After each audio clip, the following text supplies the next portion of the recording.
Halo semuanya, balik lagi ke Science In. Jadi aku harap kalian semua di rumah dalam keadaan sehat dan udah siap belajar bareng kita. Jadi hari ini kita bakal bahas-bahas sedikit tentang metabolisme. Nah, materi metabolisme ini sangat penting untuk kalian pahami karena materi ini itu cukup padat dan juga lingkupannya itu cukup luas dan sering banget keluar di soal-soal UTBK atau soal-soal ujian mandiri. Nah, jadi sebelumnya aku pengen kita sama-sama tahu nih, kenapa sih kita perlu belajar tentang metabolisme? Apa sih peranan metabolisme itu di kehidupan kita gitu? Nah, jadi kamu ngeklik video ini kepikiran buat belajar metabolismenya sendiri pun dan menyimak videonya ini tuh perlu energi gitu kan. Dari mana sih kamu dapat energi? Salah satunya dari makanan. Nah, ini aku udah ngasih foto makanan favorit aku nih, mie ayam. Mungkin kalian juga ada yang suka sama mie ayam kali ya. Jadi di sini aku pengen nyederhanain aja, aku pengen ceritain gimana terjadinya gimana asal usul dari mie ayam ini, gimana proses-proses metabolisme itu bisa terjadi di perjalanan semangkuk mie ayam gitu, Widi. Oke deh. Jadi kalian kan makan mie ayam untuk dapat energi gitu. Terus mie ayam ini dapat energi dari mana emangnya? Nah, cerita awalnya nih, semuanya itu berasal dari satu sumber energi utama, yaitu matahari. Nah, matahari ini itu berasal dari reaksi fusi dan fisi atom-atom yang akhirnya menghasilkan gumpalan gas berenergi tinggi. Nanti energi dari matahari ini kemudian akan berpendar, beradiasi itu sampai ke bumi gitu. Nah, sampai ke bumi, di bumi ada tumbuhan-tumbuhan nih. Salah satunya misalnya kita ambil yang di mie ayam ini ada sayur hijau gitu. Nah, oleh sayur hijau sendiri, energi dari matahari ini dipakai buat suatu proses yang menghasilkan energi lagi. Nama prosesnya adalah fotosintesis. Nah, di fotosintesis, tumbuhan itu memerlukan, pertama, dia memerlukan karbon dioksida yang ditangkap lewat stomata di daun. Kemudian dia memerlukan H2O, ini diperoleh dari akar, entar bakal diangkut juga ke daun. Dan dengan bantuan cahaya matahari, aku singkat aja, dia akan menghasilkan C6H12O6 atau glukosa gitu ya. Dan 6O2. Jadi dia bakal menghasilkan oksigen juga. Nah, di glukosa ini dia menyimpan energi. Jadi glukosa itu adalah suatu bentuk simpanan energi di tumbuhan. Kalau sayur hijau sendiri, dia menyimpan energi dalam bentuk glukosa ini di daun. Kalau misalnya tumbuhan buah-buahan gitu, dia nyimpannya di buah, kayak gitu. Nah, dari sini kita bisa lihat nih, ada proses pembentukan dari molekul CO2, itu molekul yang kecil banget, H2O juga, menghasilkan produk yang besar. Kita bisa lihat nih, kalau CO2 kan C-nya 1, terus dia berproses, akhirnya menghasilkan C6H12O6, yang C-nya 6 gitu. Jadi C-nya 1, jadi tambah banyak. Jadi dari molekul yang sederhana menjadi molekul yang lebih besar. Artinya di sini terjadi suatu reaksinya disebut sebagai reaksi penggabungan.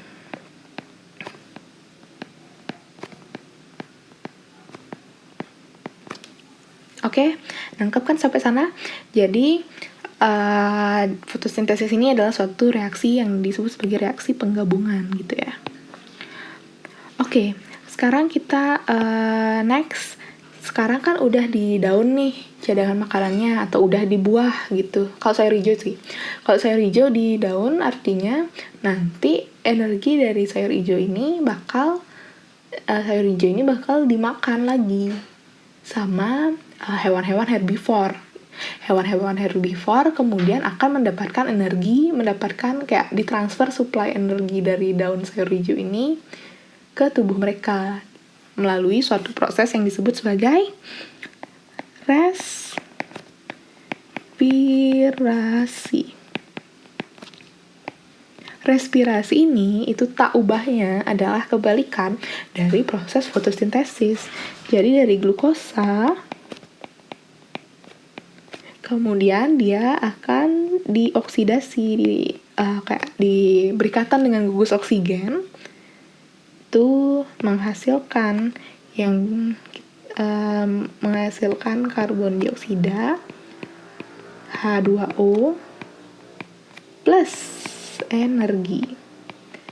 Nah, tapi ingat, energi di sini itu jauh lebih simpel bentuknya daripada energi yang di fotosintesis tadi.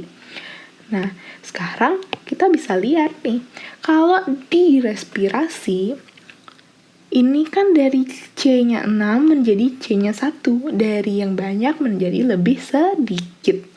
Jadi, ini dari molekul yang lebih gede menghasilkan produk yang lebih kecil. Artinya apa? Ini dipecah. Nah, kalau dipecah kayak gini, artinya proses respirasi ini merupakan suatu proses penguraian. Gitu ya. Oke. Jadi dari proses respirasi, si hewan akhirnya mendapatkan energi dari daun sayur hijau gitu misalnya ya. Nah, si hewan ini misalnya ayam gitu atau sapi, kemudian akan menggunakan energi ini sebagai sumber untuk dia, atau kayak sumber daya supaya dia bisa tumbuh dan berkembang. Nah, ketika dia sudah sudah siap, kemudian dia akan dipotong, diolah menjadi makanan nih. Salah satunya menjadi mie ayam kayak yang digambar. Nah, mie ayam itu akhirnya mengandung energi tadi. Kemudian dimakanlah sama manusia, dimakanlah sama kita. Nah, energinya berpindah lagi dengan cara yang sama lagi, dengan respirasi. Itu jadi kita memanfaatkan energi berupa glukosa, sederhananya glukosa, tapi sebenarnya respirasi ini bisa banyak yang masuk atau involve ke sana, bisa asam lemak, bisa protein, dan kemudian ujung-ujungnya akan menghasilkan energi gitu. Oke, jadi yang dimaksud dalam metabolisme itu adalah seluruh proses kimia yang terjadi di dalam tubuh makhluk hidup, termasuk fotosintesis dan juga respirasi ini. Apapun yang terjadi di tubuh makhluk hidup dan melibatkan zat-zat kimia, baik itu penggabungan atau penguraian gitu ya. Oke. Nah, jadi metabolisme itu ada dua. Tadi penggabungan penguraian itu ada yang disebut sebagai katabolisme. Katabolisme ini adalah penguraiannya. Terus kalau anabolisme itu adalah penggabungan atau pembentukan gitu ya. Gabungan. Lumrahnya sih orang bilang pembentukan sih. Pembentukan. Oke, kita masuk ke katabolisme dulu. Jadi katabolisme salah satunya tadi udah kita sebutin, itu adalah respirasi. Nah, kita bahas respirasinya dulu. Jadi, kalau respirasi ini ada cirinya nih. Ciri. dia itu merupakan proses pengubahan molekul, ya benar, proses perubahan molekul glukosa menjadi energi, bukan glukosa aja ya, menjadi energi melalui suatu rantai transport elektron. Ntar akan dijelasin di video terpisah sih rantai transport elektron ini, jadi simpen aja dulu. Jadi elektron-elektron yang terkandung di dalam glukosa itu bakal terlepas dan bakal ngasilin energi gitu kasarnya. Jadi cirinya respirasi itu adalah adanya pemerolehan energi dari rantai transport elektron. Nah, kemudian respirasi ini ada dua. Ada yang aerob, ada yang anaerob. Bedanya apa, Kak? Nah, kalau aerob artinya udara. Tapi di dalam pengertian respirasi, udara ini kita khususkan pada oksigen. Jadi, kalau respirasi aerob itu adalah respirasi yang memerlukan oksigen. Nah, sementara respirasi anaerob, artinya tidak. Artinya dia tidak perlu oksigen. Gitu. Oke, nangkep kan sampai sana? Oke, jadi kalau respirasi anaerob ini sering banget disamain sama fermentasi. Padahal keduanya ini beda. Bahkan fermentasi ini beda banget sama respirasi. Lah, bedanya apa, Kak? Nah, bedanya itu, aduh aku pakai warna apa ya? Oke. Kalau fermentasi itu dia mengubah struktur yang kompleks menjadi struktur yang simple tapi masih kayak simple tapi masih bisa disederhanain gitu, kayak sebagian setengah sederhana gitu. Bukan setengah juga sih, tapi belum sederhana, belum paling sederhana. Ini aku ubah aja. Belum sederhana, dalam artian masih bisa disederhanain, masih ada bentuk sederhananya lagi. Nah, kalau respirasi, dia benar-benar mengubah suatu struktur dari yang kompleks ke yang benar-benar sederhana. Gitu. Jadi itu bedanya. Sayangnya di buku-buku SMA itu biasanya yang respirasi anaerob sama fermentasi ini disamain karena mereka sama-sama cirinya sama-sama tidak perlu oksigen.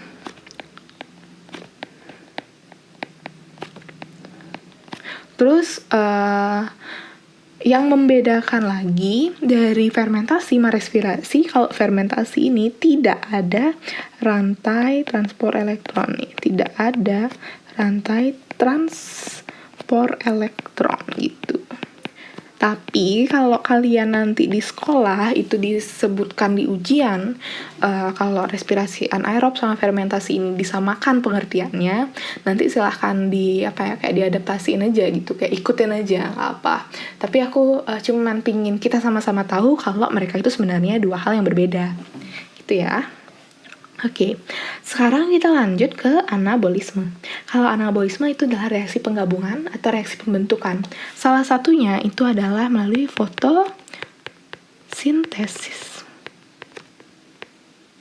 Itu fotosintesis yang kita sempat bahas tadi ya. Nanti kita bakal bahas juga lebih lanjut fotosintesis, ada tahapan-tahapannya, respirasi juga sama. Dan ingat, semua yang kita bahas di metabolisme ini jangkauannya adalah seluler. Seluler artinya apa, Kak? Seluler itu artinya terjadi di dalam sel. gitu. Nah, karena dia seluler, artinya kalau sel itu kan kecil banget gitu. Dan sel ini dilapisi oleh membran. Dia kan ini sel. Ini sel kan. Nah, dia itu dilapisi oleh membran lagi. Membrannya ini tipis banget. Itu fungsinya untuk melindungi atau sebagai jalan keluar masuknya molekul dari dalam sel keluar sel. Jadi kalau di proses metabolisme ini kan memang memerlukan bantuan dari molekul-molekul yang gede gitu ya, kayak glukosa, asam amino atau asam lemak. Itu tuh mereka tuh bakal keluar masuk sel gitu. Itu melalui membran. Makanya di metabolisme ini salah satu mekanisme yang penting itu adalah mekanisme transport membran. Gimana cara sel untuk mengatur keluar masuknya molekul, atau gimana caranya dia untuk mempertahankan bentuknya supaya nggak hancur, supaya nggak bengkak atau sebagainya, kayak gitu. Kita belajar di transport membran nantinya. Dan perlu kita tahu juga, kita balik ke atas dulu. Nah, kalau reaksi-reaksi kayak gini, kalau terutama respirasi sih, kalau terjadinya itu cuma kayak gini aja, sendirian kayak gini aja, itu bakalan butuh waktu yang sangat-sangat lama. Jadi kalian mungkin baru buka video aja udah ngerasa lemes gitu, karena energinya udah terkuras habis dan perlu waktu lama untuk recover lagi. Nah, oleh karena itu kita memerlukan suatu zat yang bisa mempercepat reaksi pembentukan energi ini. Nah, salah satunya itu bukan salah satunya sih. Jadi, zat yang dapat mempercepat mekanisme atau pembentukan atau metabolisme maksudnya itu adalah enzim. Jadi kita abis ini juga bakal belajar enzim. Enzim ini adalah jenis biokatalisator ya. Biokatalisator itu berasal dari dua kata bio dan ada katalisator. Kalau bio artinya makhluk hidup, katalisator artinya mempercepat gitu. Jadi mempercepat proses yang terjadi di makhluk hidup atau mempercepat metabolisme. Kayak gitu.